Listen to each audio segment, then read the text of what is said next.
Hotel में ना एक बाबा जी बर्तन मांजते थे। बूढ़े आदमी थे, 70 साल के करीब उम्र थी। उनका एक बेटा था, एक बहू थी, एक पोता था, लेकिन वो बेचारे बेटा बीमार रहता था तो लिहाजा वो खुद मजदूरी करते।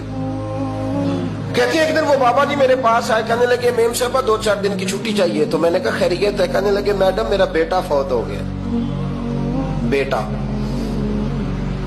आपको पता है बाप का जनाजा पढ़ना आसान है, बेटे का जनाजा उठाना बड़ा मुश्किल काम। कहती है मैं कुछ लिख रही थी, मेरे हाथ से कलम गिर गया। मैंने खुद गाड़ी भेजी, बाबा जी गांव चले गए जहां वो रहते थे। कहती 2-3 दिन के बाद मैं और मेरा शौहर गए तो रास्ते में हम बातें कर रहे थे कि क्या ताज़ियत करेंगे। एक ही बेटा था, कोई रिश्तेदार भी नहीं, तो उसकी तो कायनात उजड़ गई, किन लफ्जों से उसे ताज़ियत क्या कहेंगे।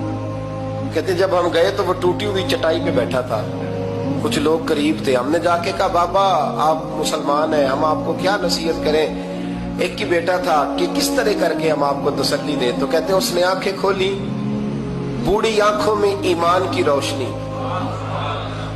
कहने लगा बीबी क्या ताज़ियत की बात करती हो, मैंने कोई पैसे जमा करा के बेटा लिया था, खुदा ने फजल से दिया था, अदल से ले गया है।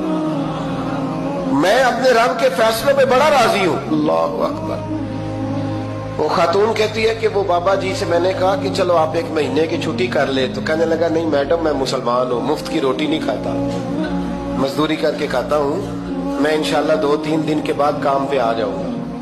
कहती वो चंद दिनों के बाद आ गया। अल्लाह की कुदरत के अभी 2-3 माह गुजरे थे, फिर आया, मैडम छुट्टी चाहिए कुछ दिनों की। मैंने कहा खैरियत है? कहने लगे वो मेरी बहू भी हार्ट अटैक से फौत हो गई।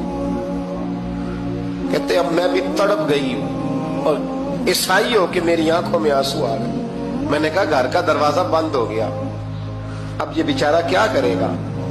वो अपने शौहर के गम में हार्ट अटैक से फौत हो गई। कहते हम फिर 2-3 दिन के बाद ताज़ियत के लिए गए, फिर टूटी हुई चटाई, बूढ़ा ना अपनी उंगलियों से जमीन पर कुछ बना रहा। कहते करीब गई और मैंने जाके कहा बाबा अब तो तसल्ली आपने खुद ही करनी है, जो निजाम था वो तो हो गया। तो कहते हैं फिर उसने आंखें खोली, आसमान की तरफ देखा तो कहने लगा बेटी कोई परेशानी नहीं, मेरा बेटा बगैर शादी के भी तो फौत हो ही सकता था, बस मेरे मालिक ने जब चाहा जैसे चाह हुआ। मैं इंशाल्लाह 2-4 दिन के बाद काम पे आऊंगा। ये मेरा 3-4-5 साल का पोता है, अभी स्कूल दाखिल हुआ है, मैं साथ ले आऊंगा, वहां मेरे साथ ऊपर क्वार्टर में जहां मैं रहता हूं ये भी रहेगा।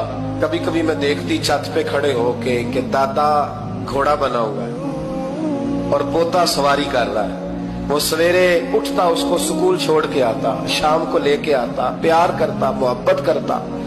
तीसरी मंजिल पर हमने क्वार्टर दिया हुआ था, वहां दादा पोता रहते। अल्लाह तू बड़ा बेनियाज है। कहती है इकबाल एक दिन ना पोता ऊपर वाली मंजिल पे खेल रहा था, उसका पैर फिसला, वो गर्दन के बल जमीन पे गिरा।